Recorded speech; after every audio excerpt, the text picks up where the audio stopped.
সর্বশেষ যে লোকটা জান্নাতে যাবে তাকে আল্লাহ তাআলা জাহান্নামের আগুনে পোড়াতে পোড়াতে ছাই বানিয়ে ফেলবে। আল্লাহ বলবেন, জিব্রাইল যাও একটু দেখো, একটা মাত্র সেজদা দিয়েছে আমাকে, এরকম কাউরে পাওয়া যায় কিনা, বাটি চালান দিয়ে দেখো পাওয়া যায় কিনা। খুঁজে খুঁজে কাউরে পাবে না। আল্লাহ বললেন আবার দেখো, খুঁজে খুঁজে একজনকে পাবে, সামান্য ইমানের ছিটে ফোঁটা তার অন্তরে ছিল। আল্লাহ বলবেন যেহেতু ছিটে ফোঁটা আছে, অনেক মায়ের খেয়েছে, ওকে বের করে জাহান্নাম থেকে বের করে একটা নির্ধারিত দূরত্বে রেখে দাও। রেখে দেয়া হবে, কিন্তু জাহান্নামের আগুনের লেলিহান শিখাতে তার গা ঝলসে যাবে। সে আল্লাহর ডেকে বলবে, মাবুদ তোমার কাছে আমি কিছু চাই না, জাহান্নাম থেকে তুমি আমাকে বের করেছো, জীবন নদীর পানি তুমি আমার গায়ের মধ্যে ঢেলে দিয়েছো, আমি আবার সজীবতা ফিরে পেয়েছি। আমি তোমার কাছে জান্নাত চাই না, শুধু নিরাপদ একটা দূরত্বে আমাকে রেখে আসো, যাতে জাহান্নামের আগুন আমারে কষ্ট দিতে না পারে। আল্লাহ আমি কিন্তু তোমার কাছে জান্নাত চাই না। কি চাই না? কি চাই না? জান্নাত চাই না, কিন্তু জাহান্নামের আগুন আমারে কষ্ট দিচ্ছে, এতটা দূরত্বে রাখো যাতে জাহান্নামের আগুন আমার গায়ে না লাগে।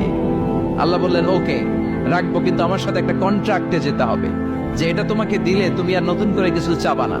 সে বলবে আমি রাজি, কন্ট্রাক্ট হয়ে যাবে। আল্লাহ জিব্রাইলকে বলবেন যাও এমন দূরত্বে রাখো যাতে জাহান্নামের আগুন ওরে কষ্ট না দেয়। রেখে আসা হবে, অনেক দিন সে ওখানে আনন্দে থাকবে, আল্লাহ শুকরিয়া করবে। সে মনে মনে বলবে বেঁচে গিয়েছি, আমি বেঁচে গিয়েছি, জীবনে আর কিছু চাই না, জাহান্নাম থেকে আমি বেঁচে গিয়েছি। অনেকদিন থাকার পরে মনে মনে ভাববে পাইছে তো গেছি, কিন্তু নতুন করে একটু ট্রাই করে দেখি, জাহান্নামের সৌন্দর্যের দৃশ্য একটু চোখ দিয়ে অবলোকন করা যায় কিনা। সে আল্লাহরে ডেকে বলবে, আল্লাহ ইনদি সুআল, আমার একটা ফরিয়াদ আছে। কি ফরিয়াদ? আল্লাহ আগেই বলে রাখি আমি কিন্তু জান্নাতে যেতে চাই না।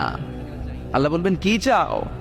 সে বলবে আল্লাহ তোমার জান্নাতটা তুমি কত সুন্দর করে বানিয়েছো, আমি একটা নজর শুধু দেখতে চাই।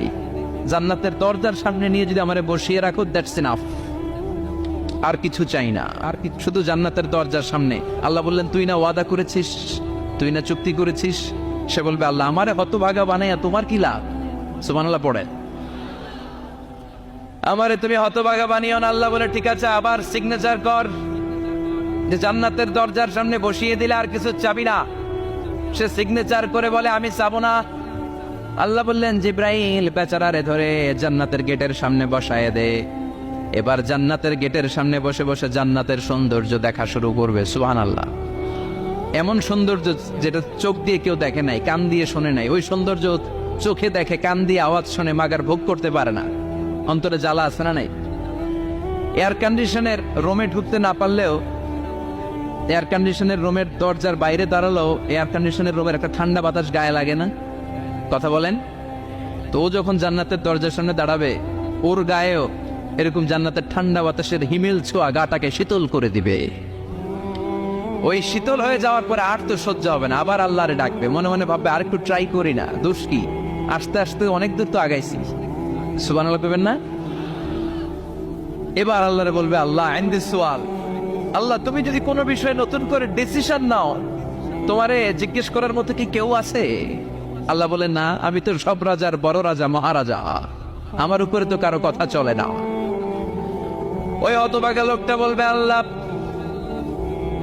এত সুন্দর জান্নাত তুমি বানালাম, চোখ দিয়ে সৌন্দর্য দেখি, কান দিয়ে আওয়াজগুলো শুনি, হুর আর গেলমান হেঁটে বেড়ায়, এত সুন্দর জান্নাত চোখ দিয়ে দেখি, ঢুকতে পারি না, আমারে কষ্ট দিয়ে তোমার কি লাভ? ও আল্লাহ আমারে তুমি মাফ করে দাও, জান্নাতের চিবার মধ্যে এক কর্নারে তুমি একটু আমারে জায়গা করে দাও। আল্লাহ বলবেন ওয়াই হাক ইবনা আদম, তোর ধ্বংস হোক হে আদম জাত, মা আগতারাকা, তোর চেয়ে বড় গাদ্দার আমি আমার সৃষ্টিকুলে কাউরে দেখি নাই, কারণ তুই আমার সাথে চুক্তি করিস আর চুক্তি ভঙ্গ করিস।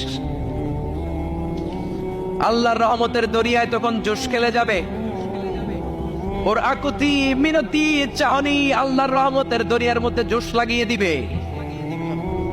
আল্লাহর দয়া হয়ে যাবে, মায়া হয়ে যাবে। আল্লাহ বলবেন ঠিক আছে জান্নাতে যা। লোকটা এবার এক দৌড়ে জান্নাতের ভিতরে ঢুকে যাবে। লোকটার দৌড় দেখে আবার লোকটারে আল্লাহ ডেকে বলবে একটু দাঁড়া, একটু দাঁড়া, জান্নাত তো দিছি, তো দৌড় দিলি কেন? সুবহানাল্লাহ কইবেন না?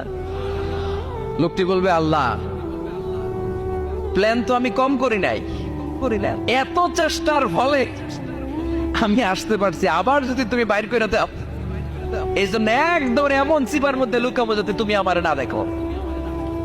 আবার আল্লাহর রহমতের দরিয়ায় জোশ খেলে যাবে, আল্লাহ কাছে ডাকবে, কাছে আয় ও গোলাম, তোর কি মনে চায় আমারে বল, আজকে তুই চাইতে থাক, আমি দিতে দিতে তোর মনের সব আশা পূরণ করে দেব।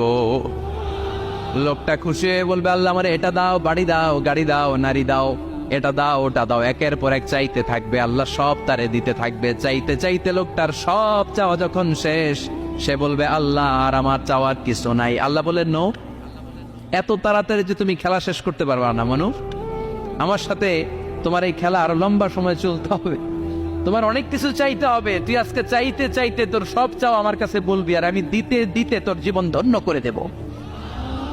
সে আবার চাইতে শুরু করবে, আল্লাহ এটা দাও, ওটা দাও, ওটা দাও, আল্লাহ দিতে দিতে সব দিবে। এরপরে বলবে, আল্লাহ মাফও চাই, দোয়াও চাই, আর চাওয়ার কিছু নাই। আল্লাহ বলবেন, তাই ঠিক আছে, তোরে আমি জান্নাতে ঢুকাই দিলাম, তবে মনে রাখিস তোর জান্নাতটা হবে সবচেয়ে ছোট জান্নাত, আর তোর জান্নাতটা হবে এই পৃথিবীর 10 গুণ। চিল্লা এখন সুবহানাল্লাহ।